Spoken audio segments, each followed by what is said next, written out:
Salve, salve pessoal, tudo bem com vocês? Hoje eu estou trazendo um projeto sobre uma análise dos contos do livro Eu, Robô, de Isaac Asimov, um dos maiores autores da ficção científica que já existiu.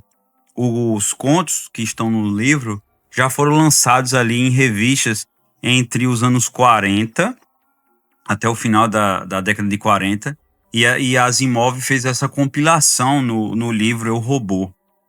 A cada conto, a gente vai contar a sinopse dele e uma pequena análise ali sobre o desenvolvimento do conto, os questionamentos, enfim. Vai ser um trabalho bem interessante e isso, digamos que seja uma frequel das análises dos livros dos robôs. A saga dos robôs vem aí, a primeira análise, que é As Cavernas de Aço. Então, vamos mergulhar aí nas primeiras histórias do grande autor sobre os robôs. Hobby. O primeiro conto de Eu, Robô, de Isaac Asimov, é uma história que à primeira vista parece simples, mas que esconde críticas sociais profundas e até previsões sobre nossa relação com a tecnologia. No conto, uma família compra um robô babá para cuidar da pequena Glória. Hobby se torna o melhor amigo da menina, brinca, protege e participa de cada momento de sua infância. Só que essa relação intensa gera um problema. Glória acaba se afastando de seus amiguinhos e prejudicando o próprio desenvolvimento escolar. A mãe, preocupada, vê o robô como uma ameaça e começa a questionar até que ponto essa dependência é saudável. O dilema atinge o ponto máximo quando ela decide separar a filha de Hobby, acreditando que assim poderia resgatar a infância normal da menina. O que Asimov faz aqui é muito mais do que contar a história de uma criança apegada a um brinquedo moderno. Ela usa Hobby para criticar a ausência paterna, que no conto o pai só aparece de fato aos domingos, um reflexo de uma rotina dominada pelo trabalho, a sobrecarga da mãe, que precisa conciliar as tarefas domésticas e educação da filha, o uso da tecnologia como substituto afetivo, quando o hobby ocupa o lugar de convivência com amigos e até da própria família. Nesse sentido, Asimov antecipa um dilema que ainda vivemos, a tecnologia facilitando a vida, mas ao mesmo tempo criando dependência emocional, especialmente nas crianças. Basta pensar nos celulares, tablets e videogames que hoje substituem a presença dos pais em muitos lares. A profecia de Asimov é quase como se Asimov tivesse previsto o futuro. Ele mostra o risco de introduzir a tecnologia muito cedo, sem limites, como forma de compensar o tempo que os pais não conseguem dar. O robô, que deveria ser uma ajuda, se transforma em um símbolo de afastamento humano. Você sabia que Hobby foi publicado pela primeira vez em 1940?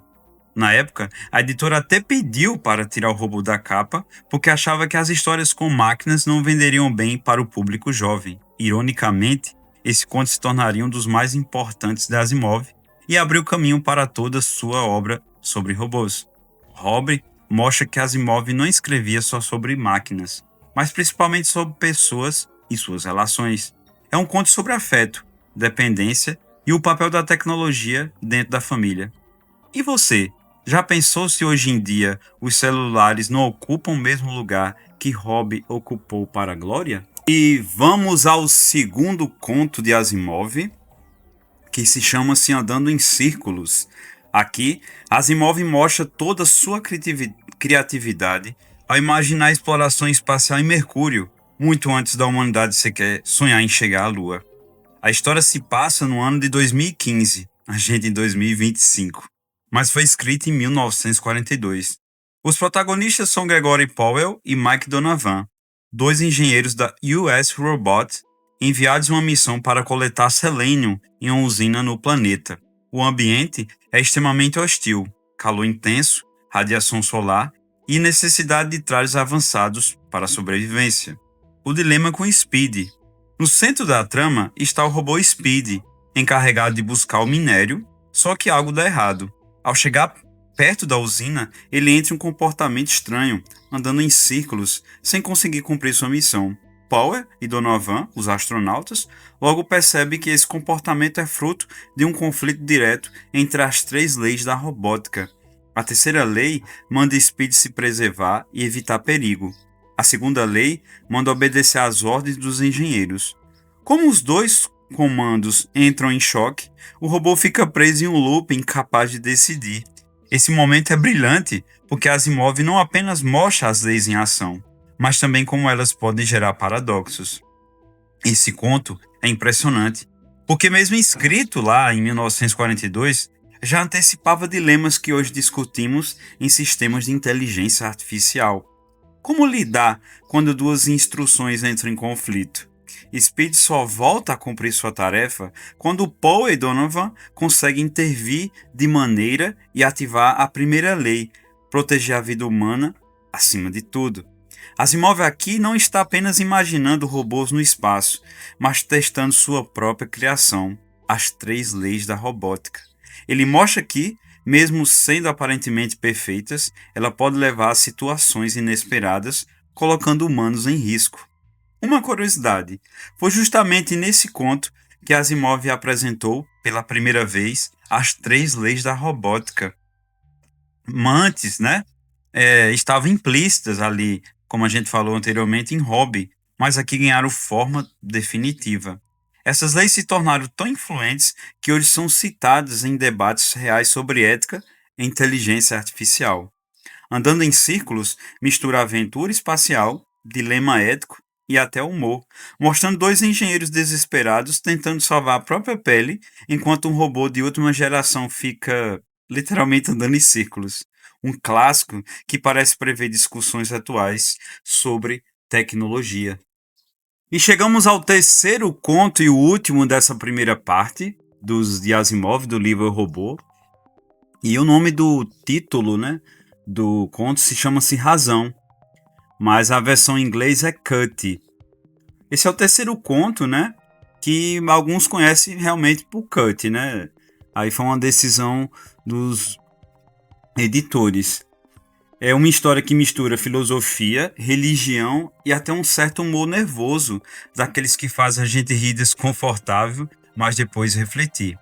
1 ano e meio depois dos eventos de Andando em Ciclo, o segundo conto, encontramos novamente Paul e Donovan, os engenheiros da US Robot. Desta vez eles estão em uma estação espacial que supervisiona a captação de energia solar essencial para transmitir energia aos outros planetas.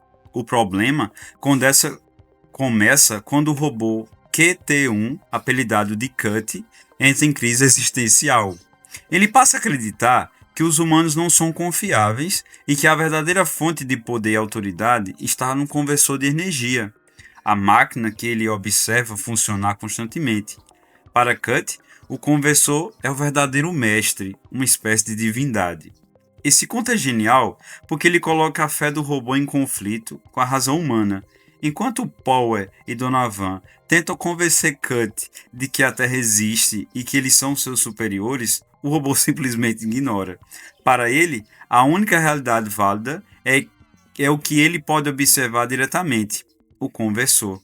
Aqui, Asimov faz uma crítica sutil tanto ao fanatismo religioso quanto à arrogância humana em achar que sempre terá controle sobre suas criações. O mais irônico é que enquanto os engenheiros se desesperam tentando impor sua autoridade, Cut mantém a estação funcionando perfeitamente. No fim, o robô cumpre sua missão melhor do que se tivesse obedecido os humanos. Além do aspecto filosófico, Asimov mais uma vez critica a substituição da mão de obra humana por máquinas. Power e Donovan representam a figura do trabalho que perde relevância, enquanto a tecnologia assume não só a execução das tarefas, mas também um controle das decisões. É uma metáfora poderosa sobre capitalismo e alienação. Um detalhe curioso é que esse conto foi publicado em 1941, quando a Segunda Guerra ainda estava em curso. Muitos leitores da época enxergaram em Cut uma caricatura de ideologias cegas em que seguidores obedecem a uma verdade inquestionáveis sem importar com a realidade ao redor. Isso dá ao conto uma dimensão histórica ainda mais rica. Razão é um dos contos mais provocativos de Asimov, porque brinca com algo que a gente acha exclusivo dos humanos: fé e crença. No final, Cut nos deixa a dúvida: será que a lógica absoluta também pode levar ao fanatismo? Gente, encerramos aí a primeira parte da análise dos contos de Asimov. Em breve aí vocês terão a segunda parte, acredito que dará uma terceira parte. E após essas análises, a gente começa com as análises dos romances, iniciada ali com As Cavernas de Aço, do Isaac Asimov. Até a próxima e tudo de bom para vocês.